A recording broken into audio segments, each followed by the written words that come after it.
Hello. We're back again. evening. Who farted? Something smells. That's probably me. Oh. Well, now that we're throwing out whodunits, introduce yourselves. I'm Jared.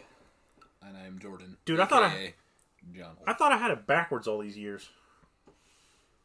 You're telling me you're not in my band Ritual Eulogy?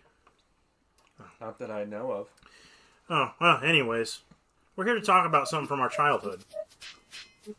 Which would be...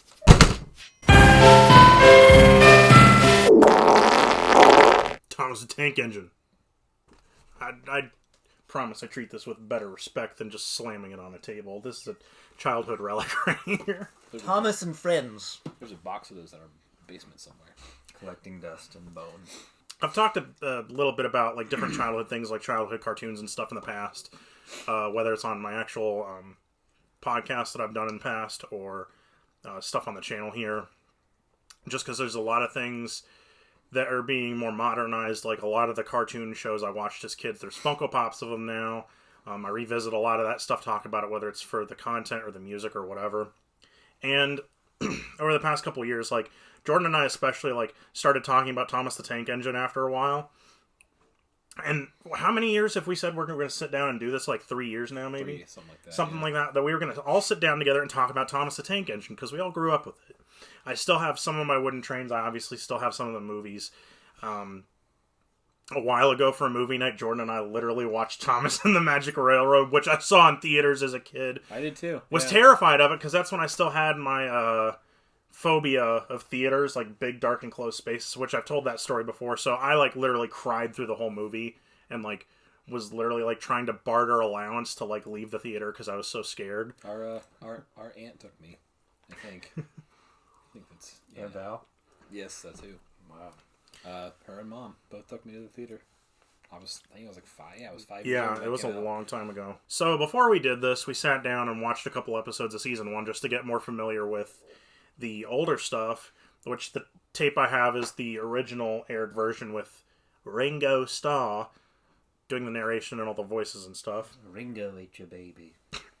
A lot of the key points that I wanted to bring up and us to kind of like discuss and talk about was, you know, the model layout, because if you watch the old Thomas the Tank Engine, it's literally like giant train layouts, which my dad used to do like a ton of those things with like the smaller scale trains. They've both seen the home movie clips of that, and it's just ridiculous. How simplistic but catchy the music was in it, especially. And what we really noticed today is there is a crap load of continuity errors at least in the earlier Thomas episodes. One of the biggest ones we were making fun of was the episode where Henry gets sealed in the tunnel. And I'll put this in the video, but there's literally the first clip of Henry you see stopped in the tunnel, and I noticed it, was there's missing track already.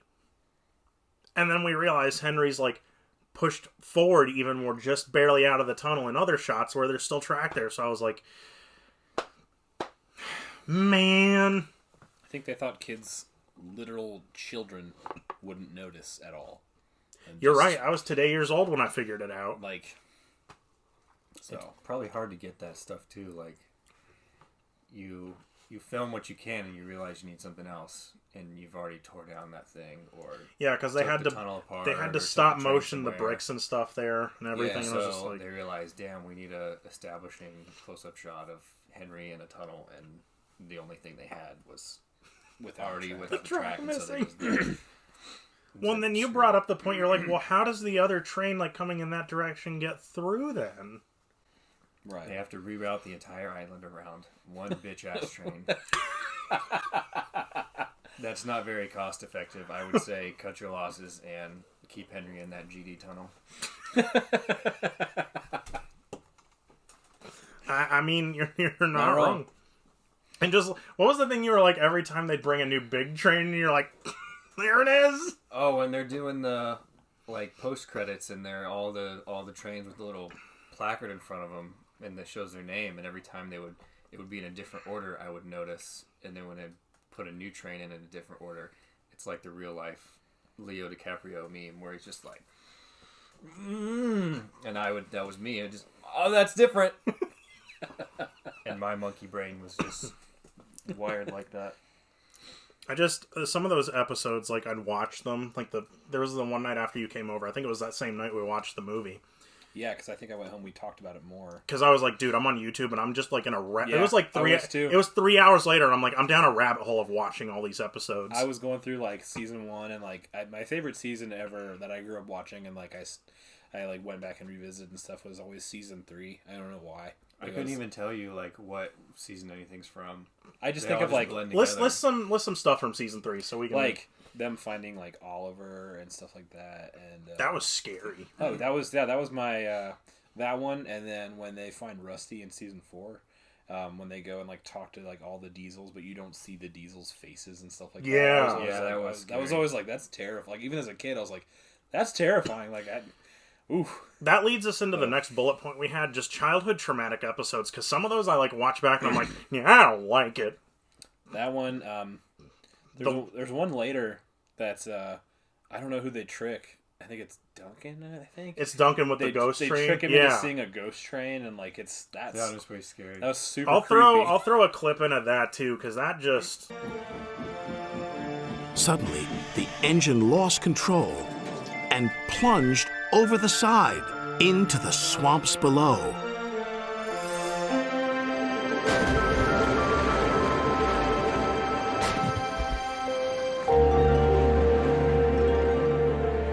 He was never found again. But many a workman will tell you that when the moon is full, they have seen the little engine trying to get home. But he never reaches the other side. Henry and the signalman. It's some guy who's like working the signal box, but they don't know who it is, and like you just see like the lights turn on and off. They're just some old guy. It's just some old guy. No. I forget, Cyril or whatever his name. I forgot what his name Listen. is. The biggest, scariest episode for me, the Duncan one is like a close second, but it's when Stepney is trying to go home at night and accidentally takes the wrong railway. And ends up with those two Diesels in the scrapyard, just those bright red lights with that huge claw coming down. Terrifying. Poop my pants every time, even now, and I'm just like, I hate it. Okay, so we'll just pick up with the Flying Kipper again. You were talking about that one. Oh, it was just, like, it was spooky. It was almost, like, had a little bit of, like, Halloween episode vibes a little bit, because it was, like, kind of... It was annual almost. Like, there was, each season had, like, a Flying Kipper episode. Yeah, for a little while. They had, each season had something referenced to the Flying Kipper, but it's like, man, why does something bad happen to Henry every season like that? You got the tunnel, the Flying Kipper. I didn't even know what a kipper was, and like, literally, it's a fish train, and it says a Flying Kipper, and I never put those together until because we were stupid. Yeah, we still are. You know what was really funny though was like there were some times where like, especially me growing up, like I obviously me and Jared didn't grow up in the '80s watching this when it first came on, but like when they'd show like reran episodes, and there was a couple times where they show the Flying Kipper episodes, and then right after there was a show called Kipper the Dog. And and so there were times where they'd show the Flying Kipper, and then there was Kipper the Dog. I know exactly what you're talking about. Like, as soon as you said, I'm like, and I was just like, whoa! I was like, does that mean Flying Dog? Whoa, that's crazy. I remember that. And then there was Kipper. There was another show that came on before it. I don't remember. The only thing I remember from the show that was before Thomas, I forget what channel it was on, but and if anyone remembers, please let me know, because I'll instantly be like, that's it. There was a show where like these two kids just referred to their grandpa as granddad. And I don't remember what it is, but it would always be on right before Thomas, and I'd always catch like the episode or the tail end of it just so I didn't miss it. And it's hurting my memory now, because that was like always, I forget what channel it was. What else happened in that? I don't remember. It was just like, it was almost like Bob the Builder, but it wasn't. I don't know what it is, but it's really messing with my head. Brothers Garcia?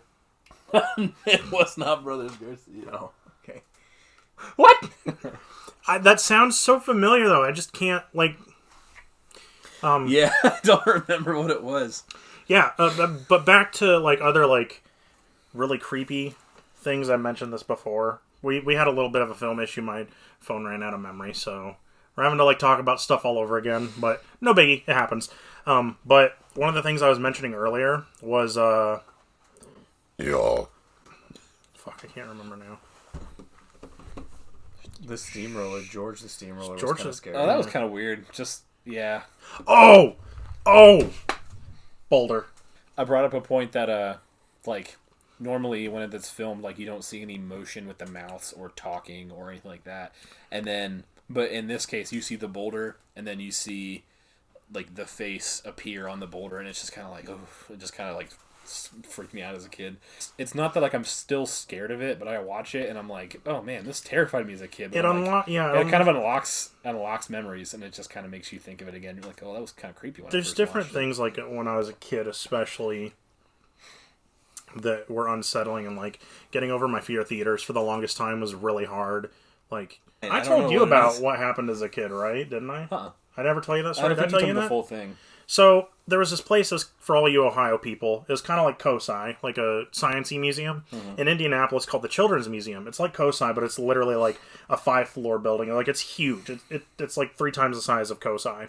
And my mom always used to take me, like, on weekends as a kid and stuff, because it was something easy to be like, hey, I'll take my kid to this, he'll be so entertained, I won't have to, like, constantly watch him or, like, put as much effort in. Right. Which I went back a couple of years ago. Put the baby harness on. Not even that. She's like, go knock yourself out, literally. But we went a couple years ago because we had to go to Indiana for some stuff. And I was like, like, I haven't been here in, like, 20-some years. Let's go check it out. And I was pushing past kids. I'm like, this is sick. Out of my way. I'm reliving my childhood. But, like, a lot of those, like, sciencey places, like zoos and stuff, occasionally will have IMAX theaters on, like, educational stuff, right? Tell me why my mom thought it was a good idea to take a 3-year-old to an IMAX film on active volcanoes. Is that what scared you so Yep. bad? So, like, dark and closed spaces that were loud, like, for the longest time when I started going to shows, it scared the shit out of me, because I'm like, yeah, loud noise, it's dark, there's good crammed in here. But now I can't stop going, and my mom's like, you need to stop seeing, like, 4 movies a week, and I'm like, eat rocks. Like, there's volcanoes right down the road from us. It's educational. We don't have volcano insurance. Damn. Children's Museum, isn't that just a nursing home? That's where I need to be sent, apparently. Huh. Just, there's so many different things like that. And like I was talking about earlier, like, we were watching one of the season 1 episodes, and they had just crafted, like, the most gorgeous backdrop, like a sunset type thing for it. And you mentioned, like, the silhouettes of the trains passing by at points. It was just super, like, just pretty looking, and, like, the music they added too. And, like, I was such a big fan of it. Like, I wouldn't have thought anything of it growing up and watching those, but then now I watch it, and it's way more nostalgic and everything, and it just kind of, it's like, not necessarily an emotion or anything, or like a particular feeling, it just unlocks something, I feel, that I'm like, not that like, oh, I wish I was back in my childhood, but it just is like a warming, comforting feeling back when simpler times, back when you were just a kid. Yeah. And I mean, like, even looking back on that, like, the like, really, like, pretty scenic backdrops and stuff, even like the colder, darker ones for like the drearier, gloomy parts, like, still retains that feeling. And you're like, man, like, I can connect this specific scene or backdrop with a certain memory, and it's insane. There's another one that I don't know what it is about the episode, but like it kind of evokes a bunch of different emotions, and it's Henry's Forest. When the storm comes through and like blows his forest away, that's a very sad episode. As soon as you said that, I'm just like, it's like scary, sad, because like the scary is like you see like the storm blowing around, like the doors are hitting, you're like, oh my like God, the way they narrate it too, it always sounds like, Henry and his trees. Yeah, and it's just like he had instead of the like kind of friends. Upbeat, like whether it was Carlin or Ringo Starr, like there was always like, even when they were like crashes or whatever, it would always kind of seem like, oh, it's a crash. Upbeat. Oh my God, that's look crazy. here, Yeah. Speedaway Train. And then that Forest episode, I just now remembered it. Now that you brought it up, it was just kind of depressing. Yeah. Yeah. Just the But, way like, he would narrate it, like It was like depressing, like scary. Like as soon as like they were like, oh, his trees, like they all blowed down or got cut down or whatever, and then you feel like really sad for him, and then like by the end of it. And it's like, oh, they're planting new trees, and it all looks great and everything. You're like, oh, yay, and you feel so, like, you feel happy for him again. And that's just, I don't know, like, I'm like, I have no reason to connect with that episode, but I'm just at the end of it, I'm just like, oh, great, I feel wonderful. You remember that huge, like, freaking, like, typhoon level storm we had last fall? That was one of the first things I honestly thought about at the time, because we had this huge storm come through, and especially, like, I was texting you when I could when we lost power. And you were like, dude, are you okay? And I'm like, apparently this tornado passed through town, like, literally, like, 5 miles down the road from me, so that's cool and stuff. But so many trees in our neighborhood, like we literally got trapped in our development because like there were so many trees down.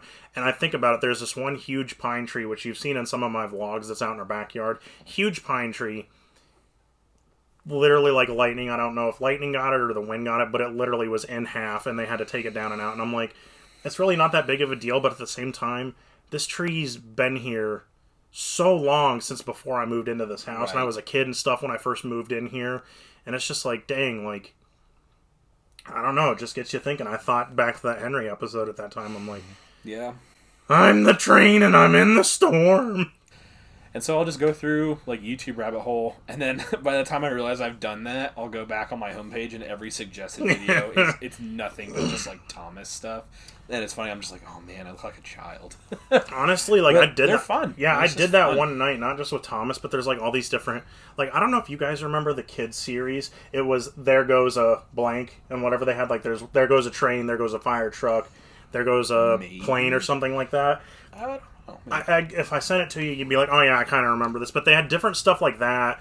The I Love Toy Train series with, like, the Lionel trains. Like, I literally had a bunch of those tapes, and, like, it was a big thing, especially for me growing up, because, like, if you guys think my Funko Pops or my Legos are bad, like, you should have seen my dad's train collection, because that's where I get my, I don't want to say borderline hoarder personality at, but, like, Yeah. collect everything. Like, That's how I am a certain he thing, so. had so many trains, like, in the HO layout, the N scale, the Lionel, a couple of the bigger trains, and I always wanted to get into Lionel stuff, but I never did. that, honestly, once it's safe again, we're going to the train show down in Columbus, because I used to go with my old man to that every year, and it's just ridiculous.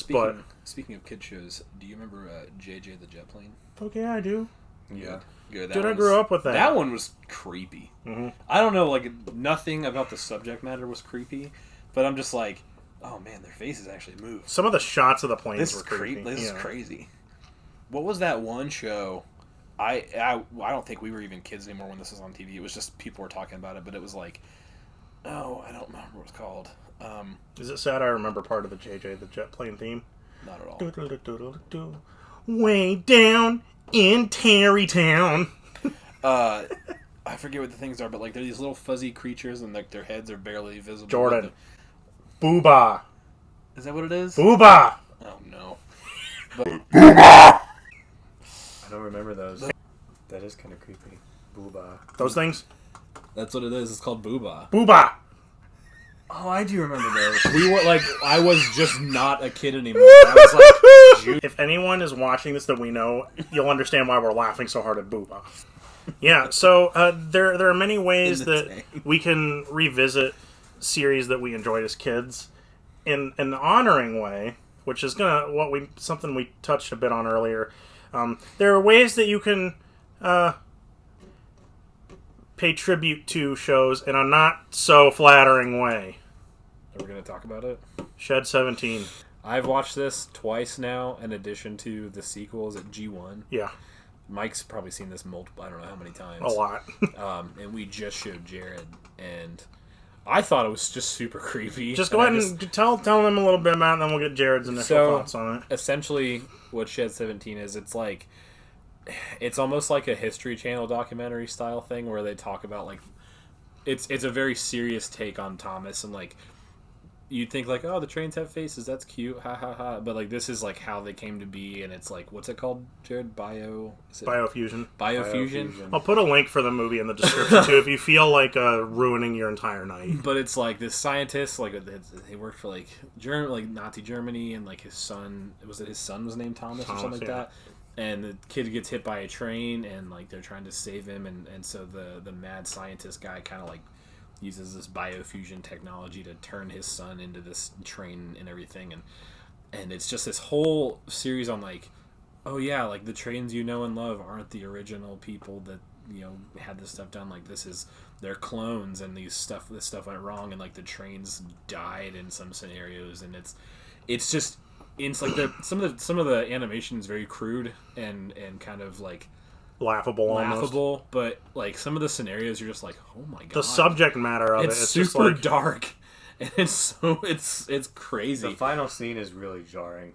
Oh yeah, it's just a lot of like loud screaming noises and Loud music, and loud visuals. it's very overstimulation and a lot of just sensory overload, and it's very just disturbing. I will say if you can't handle even fake gore that well or like sensitive material, like be wary watching it.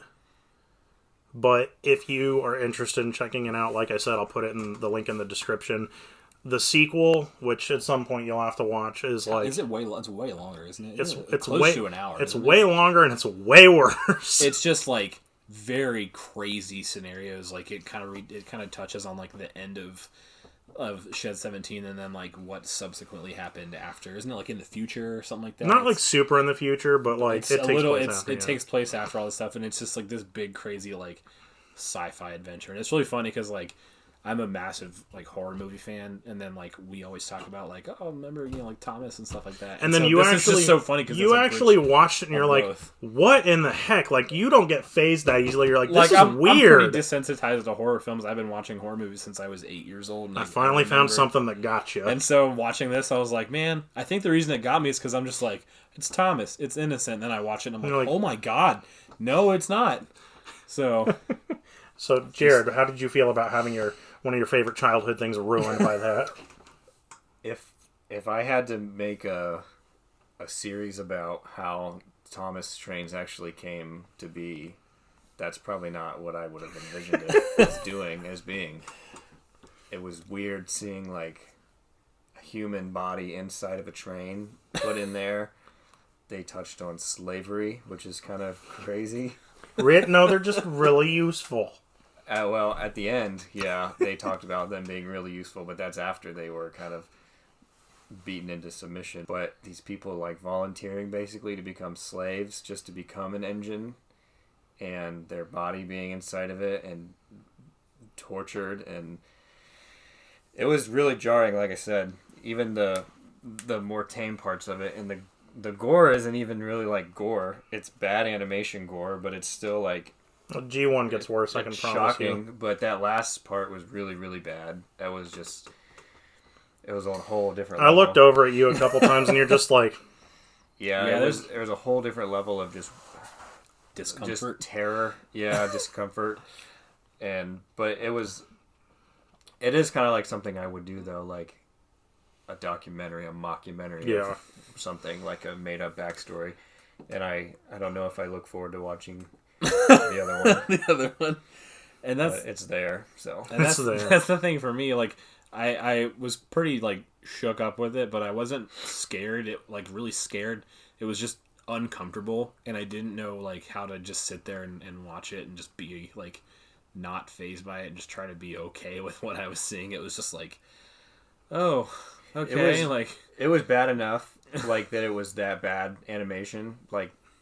It's just supposed to be a Could you shoddy imagine? fan film. Could you imagine like the shock value of it if like the animation had? That's been what I'm hard? saying. Yeah. Like it was bad enough that it was like because you could still like I found myself laughing more often than being actually like grossed out when crazy things happen, and they were showing human experimentation via old timey trains. Yeah, I was like laughing because it was so bad.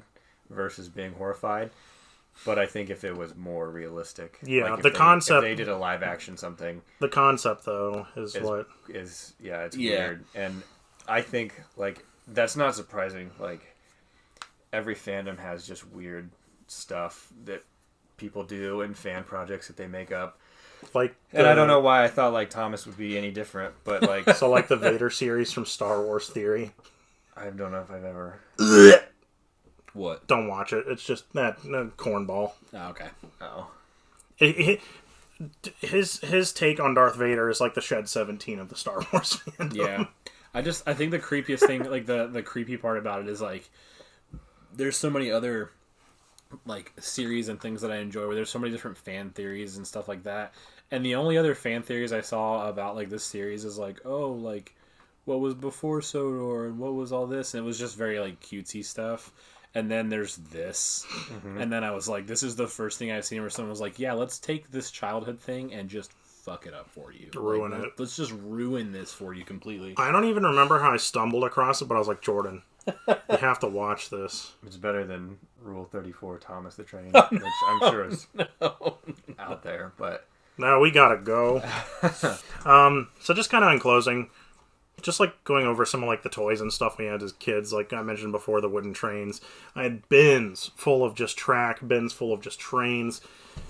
Every weekend afternoon as a kid, just dumping out pieces and stuff everywhere, building these huge layouts in our living room when I lived in Indianapolis, and even for a while in Apple Valley before moving here. Just the ridiculous amount of toys for that, the like steel and like die cast trains and stuff you can get. I still have one. It was the episode where they had like the big parade or like convention or whatever, and that huge like round hall or whatever. It was like for the Queen or something like that. Was it for like this like the special guest or whatever? Yeah, and then they had all the trains like in the circular building or whatever. I still have the special edition wooden one of Thomas with that train car. I think it's upstairs somewhere in storage, but like I had that. Fun fact, remember the Tomy ones that were like you flip the switch on top and they're like battery powered? Yeah. So if you ever had the wooden trains, the blue Tomy track fits those. Really? And I just remember that because I had a couple of those flip switch trains where like they were battery powered, and then I just collected the wooden ones when I was a kid. Like every time there was a new character or whatever, I would get one. And then one day was like, I like set it down. I was like, I'm gonna see if this fits, and then it fits like perfectly. And so I was like, oh my god, I never have to buy these expensive battery powered trains. Right. I never have to bug my parents to give me one of those. I'm like, they can just get the cheap wooden ones from Toys R Us. They make both of those still, don't they? Wooden ones. I think they do. Yeah, And the like bigger plastic ones. There's plenty of like different ones now they make. Like there's ones that are like die cast, but they're like super small and they're like the little magnets on the end. Yeah. Oh yeah, they're kind of like cartoonized. Yeah, and they're really like they're really cartoony looking and everything. But I think we still have a bunch of the ones. They're pretty beat up because as a kid we weren't like, oh, we got to keep these pristine. We were 5-6-year-old kids just like chucking them in a bin. And they went through three different kids. Three different, yeah, and they all went through like my oldest brother into Jared and then me. And so there's a couple of them, like there's paint chipped off of them. They're real rough. They're real roughed up looking. Yeah. There's couplings broken off and stuff. But it's just like I'll go back and we still have that downstairs. We have 2 young nieces, and even they grew up playing with some of those. And they're still just down in the playroom, just in the bin. And so sometimes I'll walk down there, just pull out the thing, and just look at them, and just like just like cool. They're still there, and they'll probably be here. I was like, I know these were an integral part of our childhood. Our parents aren't getting rid of these. I remember as a kid like living in Indiana, in between like where we lived in Indianapolis to go visit my family in southern Indiana, we'd always pass by this train shop. It was literally just on the side of the highway. You'd pull off at an exit and there was a train store, and almost every time we'd go, I'd beg and plead with my parents, like, can we go to the train store just to look around? And every time my dad would be like, all right, like, I guess we can go in. And then we'd go in and be like, oh, I need this for my layout. I need that for my layout. And he'd walk out and he's like, Michael, go ahead and pick something out. Let's get something. So I'd get a new wooden train. And he'd walk out of there with like easily $200 worth of stuff. For the longest time before my dad got sick, we'd go to the train shows every year. And there's just hundreds of different vendors with different train products. You got a vendor for just like older like used trains, the newest stuff coming out. You literally have a vendor that would just sell like the landscaping material for your boards and stuff, and they'd have tons upon tons of layouts, like different like scales. I know there's one where they had just a Sodor layout at it with like the Thomas trains. Those are incredible. All those like big collections I used to see. Yeah, because I used to like go on like the Thomas website. There's I remember I was trying to find it. There's a site called the Wayback Machine. It's like a web archive thing. And there was when I used to go to that site, it was around like I was maybe 6 or 7, so this was like 01, 02, and there was it showed like there was a list or there was a thing on the side of the site where there was like the forward-facing view of the trains, and then you clicked it, and it brought up like this flash animation of like the shed, like doors opening up, and the thing would come out. I remember. You remember that? Yeah, and I think another thing that both me and Jared grew up on with the Thomas stuff was the big collection of books, the Reverend Audrey books. And we had a big one from our grandmother. And then I think, is that the one I was telling you about that I have the same one of? It was I don't know how many, it was like 6 or 7 years ago. I think Jared rebought it on Amazon for like $80. Was it? It wasn't even that much. Like it was kind of pricey, something? but it was 65. Where is that even? It's at Mom and Dad's house, I think. I don't know. I didn't take it, so it's probably there. But we had the original one, and then like we were so rough with it with kids, not even just trying to be rough, but just reading it so much that like the spine broke off of it, and like we didn't have like the cover anymore. It was just like a book of pages with like a glue strip holding it all together, and I would just walk around, and sometimes they would like, after a while they started to come apart, and so I would like just kind of keep them lined up, and so I'd like take parts and try to read them and everything. And there was a couple, I think it'd be cool to eventually talk about like stories, and like I think another cool thing would be to touch on later would be characters that exist in the books that do not exist in the actual story show, world, because there's tons of them. There's tons of them. There's one. There's a story. I forget what engine it's about, but there's a bunch of different diesels and like different there's another. I think it's Stephanie goes to like their old railway or something like that, and then there's like a bunch of different steam trains and stuff that just don't have names or anything, and those are kind of cool. And but I think then it was like we rebought we lost that book, and then when Jared rebought it, it was just as soon as we opened it up and just saw these old animations and old illustrations, it was just like, and that was another thing. It was like we had the wood trains, the metal trains, and like the books, and then we had the big thing was like the tapes. We had the cassette tapes. They had the audiobook on cassette. Well, they had the VHS, but also the audiobooks on cassette tape too. I remember having, I think we had a couple of the cassettes. I can't really remember, but we had. I think there's a bajillion boxes of the VHS tapes. Yeah, if you want us to like, kind of like what Jordan was talking about, touching on later, if you want us to do a part 2 sometime and bust out that book and we can talk about it forever, do some of that, we'd be more than happy to. I know this is kind of a lengthy podcast in comparison to stuff that we do. I'll try to go and like collect images. I got the book. I was gonna say, I was gonna say like if I could find like scans of them online, that way we could kind of like these engines and then show them. So if you want us to do that, let us know in the comments. That's kind of really all we had. Just want to talk about Thomas for a little while, and this has been a long time coming. So this is just, I don't know, it's fun. There's so much we could talk about, just memories and stuff from childhood. And a lot of this stuff is like getting like memory jogged right now. But like the more I talk, the more I'm like, oh yeah, that happened, and this happened, and so, and it's crazy. There's some seasons that was like, I think it was after season 4 is when they stopped.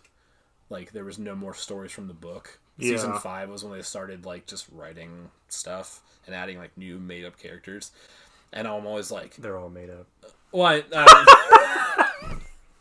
I know that, but I mean like they didn't exist in the original books. And, like I remember the first new character I didn't read about in the books was like Cranky the Crane and stuff like that. My boy Cranky. Bulstrode the Bard. Bulstrode. No, he was in the he was in the books. Was he? Yeah. Oh. That was still season 4. What's his name? Rumpus. What's the drilling thing called? Thumper. I had to think of Thumper. Oh, He was in like but yeah. Frankie the Crane and Alec Baldwin's voice. Craig. He's like, yeah, Craig. No, the one where they knocked over where the thing fell over. Then and they're like, help us, and Cranky just goes, I can't. That was they're just like, help us, and he just yells, and I'm just like, oh my god. Can you imagine how bad my ears are gonna hurt editing that later? Just yelling. It was funny because he just goes like, I can't. He's like, yell Cranky, and just like still yelling. I yelled Cranky. He's like, yell Cranky. But and then I was thinking back to that, and I'm just like, oh man, that was the newer ones. I don't know if I was even watching it then, and I look at the date, and it's like 1998. And I was like, oh, I was 3. Cool. Like, so I do remember. Yeah, I vividly remember. And so I'm just like, oh, seasons 5 and 6 and 7. I'm just like, man, I started getting out of it then. And I'm like, wait, no, I did not. The other new character from around then, the 3 Lauries. The 3 Lauries. Remember when they're all at the end? They're like, here they are, the Brothers Grimm, smashed, broken, and sunk. And they show them. I remember that because they hadn't made the Ertl trains for me. I remember this vividly because it's one of those things where like I can't really remember a whole lot of vivid detail from like certain amounts of childhood. Cool. I don't know what day it is, but I can tell you about Thomas the Tank Engine. But there was there was a place where me and my brother are from. It was called the Farm, and it was the pharmacy. It was called the Farm, and they sold some of the herbal trains there. And it was like around the time where season 5 or whatever was going on, and I was like, cool, I want to try to find a toy of Cranky, and I want to find one of the lorries, and they didn't make them yet, and it was like I was maybe 3 or 4. And I remember we found the two things we found. There was one, it was a truck with no face and just like a box truck with no face on it. And then there was this like little crane that had like tread on the bottom of it and it had like just one arm. And my mom was like, this could be your Cranky and this could be your lorry. And I remember that 'cause she was like, are these cool? And me, I was just like, cool, yeah, I can. And Dude, the biggest thing for me with that, I would like cut faces out and stuff and like the tape exact them on. same thing. The exact same thing with the wooden trains. For the longest time, I wanted a smudger, and they didn't have one in existence at the time. I'm still looking on eBay for an Erdl one. My dad They're straight like up $20. made me a homemade wooden smudger, and I was like, "This is so cool." Who else's dad makes him a custom train? I remember that because that was another kind of weird story. Was Smudger going from a train to like a piece of grounded equipment? He was bad. He was like bad! Turned into something in the corner that like was just a face on like a tube that was like some generator. Yeah. They touch in on that kind of topic in G1, and it's it's disgusting. Oh yeah. Anyways, yeah. So like I said, before we get rambling on another tangent, if you want us to cover trains that were in the books that weren't in the series, we'll do that. If you want us to cover G1, we'll force Jared to watch that too. C. Other shows like JJ the Jet Plane Tugs, Theodore Tugboat. I don't know if you remember that. That's another one. Stuff like that. Like I said, if you want us to cover any of that, let us know. When you said Tugs earlier, I thought that's what you meant was Theodore Tugboat. But Do those you, are no, two there's- separate. remember? There's Did two I ever separate show ones. you Tugs? Because I found that like I was like 13. They started making Tugs shortly after. I think it was season 1 of Thomas. Season 2. Season 1 or 2. It was like 88 through 89. They used a lot of the season 3 wasn't until 91. So for a lot of stuff for Tugs, if you watch, there's only 13 episodes. if you watch Thomas and Tugs, they use a lot of the same props from Thomas for Tugs, like trucks and buildings and stuff and cranes. Oh yeah.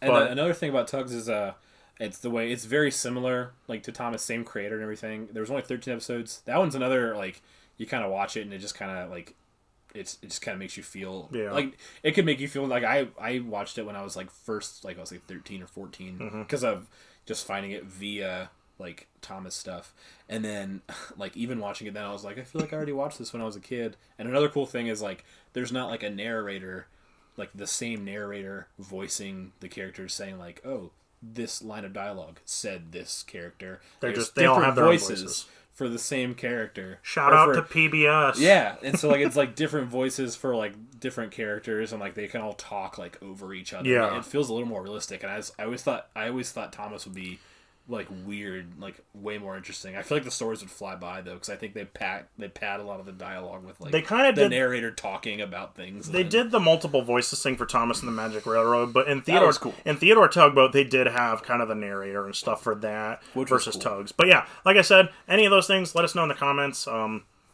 Thank you, Jordan. Thank you, Jared, for coming to the show and talking. Yeah, I'm Bearded Padawan. Y'all have a good night. Stay safe, stay hydrated, or I'll punch you in the kneecaps. See you next time.